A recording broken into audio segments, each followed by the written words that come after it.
Thank you, Mr. Chairman. I want to start with a question for each of the 5 witnesses. In your judgment, are voter ID laws racist? Professor Tolson. Thank you for that question. So it depends. One thing we have to stop doing is treating all voter ID laws as the same. Okay, so your answer, I want to move quickly, so it depends is your answer? Yes, that's my answer. Okay, so what voter ID laws are racist? Apologies, Mr. Cruz, your state of Texas, perhaps? Okay, so you think the entire state of Texas is racist. What about requiring an ID to vote is racist? So I think, sir, that's pretty reductive. I'm not saying the entire state of Texas is racist. You just said my state of Texas, so you tell me, what about the Texas voter ID laws is racist? So the fact that the voter ID law was put into place to diminish the political power of Latinos with racist intent and had been found to have You're asserting that. What's your evidence for that? The federal district court that first resolved the constitutionality of Texas's voter ID law. Okay, so your view is voter ID laws are racist. How about you, Mr. Yang? I agree with Professor Tolson. Voter ID laws can be racist. Okay, that's 2. Mr. Science? There are some voter ID laws that are racially discriminatory in intent. How about in practice? In intent, fine, you say there's some racist with a malevolent intent lurking in the back of their mind. But let's just talk about it as a practical matter. When I go to vote, they ask me for my ID. I pull out my ID, I show it to them, I vote. Is that racist? If the law that requires you to do that was motivated by racially discriminatory intent what about the under effect? our Set Constitution. aside intent. Set aside intent. I'm asking about the effect. Yes, in effect, I think that there are discriminatory effects from a number of voter ID laws. Okay, thank you, Ms. Reardon. I'm going to give the witness a chance to answer the question. Go ahead, Mr. Sine. Yes, in effects, I think many voter ID laws are discriminatory. And in design, they are designed to have that effect. Okay, Ms. Reardon. No, sir. Mr. Van Spakovsky. No, particularly because every single state that has passed an ID law has put in a provision to provide a free ID to anyone who doesn't have one. The turnout numbers show it has no effect, and I would remind everyone that the current version of the Texas voter ID law for in-person voting, the Obama administration agreed in court, in a court filing, that they were satisfied with it and that it was not discriminatory. You know, I have to say this range of question actually shows the wildly partisan nature of the Democrats' proposal. The record should reflect all 3 of the Democratic witnesses invited by the chairman maintained to this committee that voter ID laws can be, in many instances, in most instances, I think of the various ways they formulated, are racist. So let me tell you who disagrees with that. 35 states across the country disagree with that because 35 states have voter ID laws in effect. But not just 35 states. 81% of voters in America disagree with the radical views proposed by the Democrats and the Democratic witnesses. Not just 81% of Americans. 77% of black voters in America support voter ID laws. 78% of Hispanic voters in America support voter ID laws. MALDEF should think about that. 81% of low-income Americans support voter ID laws. And yet, what this bill is about is putting radicals in charge of saying, if you require an ID to vote, that is racist and must be struck down. This is all about partisan power. Now, DOJ has also said, under the Biden administration, that it is not going to presume that a state acts lawfully if it simply returns to pre-COVID voting laws. Ms. Reardon, Mr. Van Spakovsky, what does that tell you if they say after a pandemic, if you go back to the laws that existed before, DOJ is not going to assume that that's okay? What does that tell you about the partisan nature of DOJ? By issuing the guidance that they did, it says to me that what they would like to do is make permanent the emergency procedures that were instituted by many states through litigation by the DNC throughout the country prior to the 2020 election. And they would like those to be permanent. And so rather than understand that they are temporary, they are going to go after states that design to go back to their original election procedures.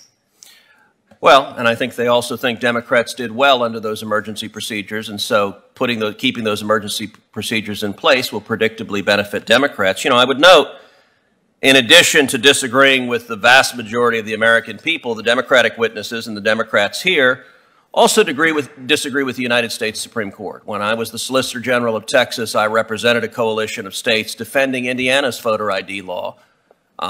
Before the U.S. Supreme Court, a group of plaintiffs challenged that. It went to the Supreme Court, and the Supreme Court, by a vote of 6-3, upheld Indiana's voter ID law. Not only did they do so, Justice John Paul Stevens, one of the lions of the left, wrote the majority opinion where he said voter ID laws protect the integrity of elections. And yet, sadly, too many Democrats today don't want to protect the integrity of elections. And I've got to say there is a view, particularly from Northeastern Democrats, that they look down on the rest of the country as a bunch of bigots and overalls, their Southern cousins who are too oafish to be as enlightened as they are. And I have to say there's an incredible hypocrisy in that states like Georgia and Mississippi have a higher black voter registration rate than states like Connecticut, the chairman's home state. They have higher black voter turnout rates than states like Connecticut. They have a lower gap between black and white turnout than in states like Senator Blumenthal's Connecticut. And in fact, states like Georgia and Mississippi, African Americans voted a higher rate than white voters, and in Texas, they're basically equal. One of the sad realities of today's Democratic Party is they define race as follows. If you're a Democrat, you qualify. So under the Democratic view, I'm not Hispanic. Senator Padilla is. If you're a Democrat, you're an Hispanic. My abuelo and abuela would be very surprised to discover I wasn't Hispanic. But that's how Democrat views it.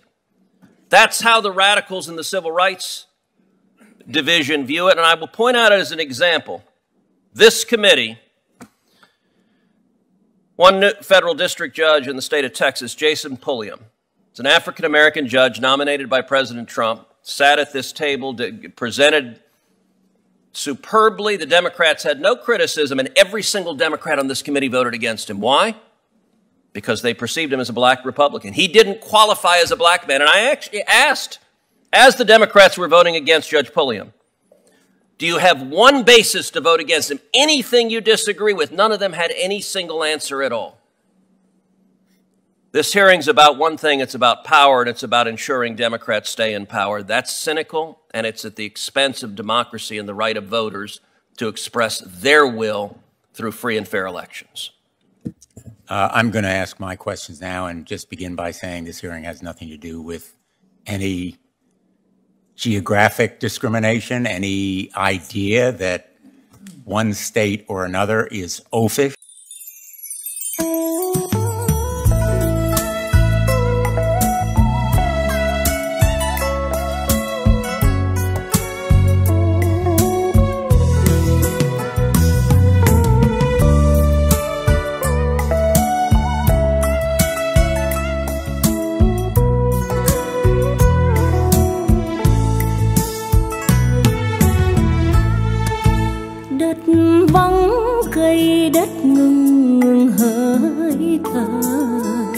Cây thiếu đất, cây sông sông với ai?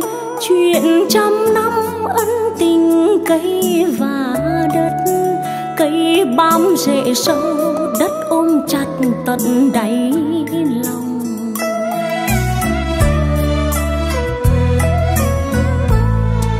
Những con đường trải dài bóng mát, những mảnh vườn trái ngọt cây xanh, ôi đẹp làm sao tình cây và đất đem đến mối sinh mạch sống cho đời.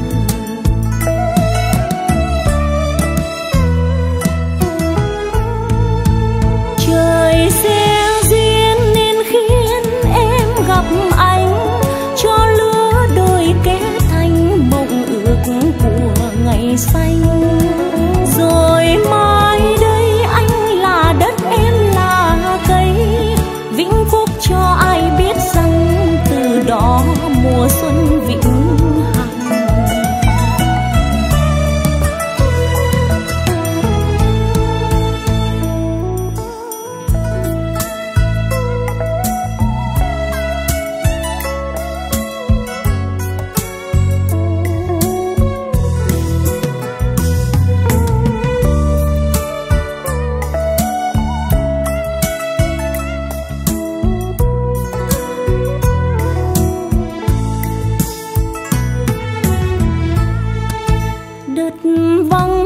cây đất ngừng ngừng hơi thở, cây thiếu đất, cây sông sông với ai, chuyện trăm năm ân tình cây và đất, cây bám rễ sâu, đất ôm chặt tận đáy lòng.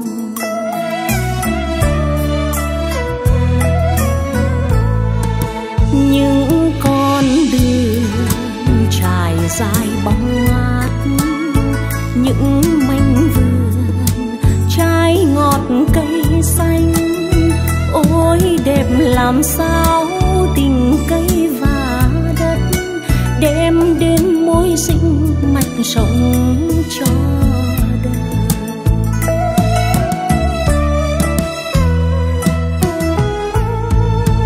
Trời sẽ duyên nên khiến em gặp anh, cho lứa đôi kết thành mộng ước của ngày xanh.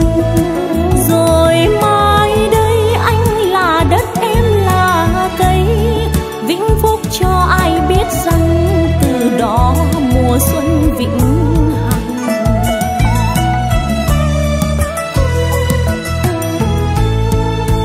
Trời sẽ duyên nên khiến em gặp anh, cho lứa đôi kết thành mộng ước của ngày xanh. Rồi mai đây anh là đất, em là cây, vĩnh phúc cho ai biết rằng từ đó mùa xuân vĩnh hằng. Vĩnh phúc cho ai biết rằng từ đó mùa xuân vĩnh hằng. Vĩnh phúc cho ai biết rằng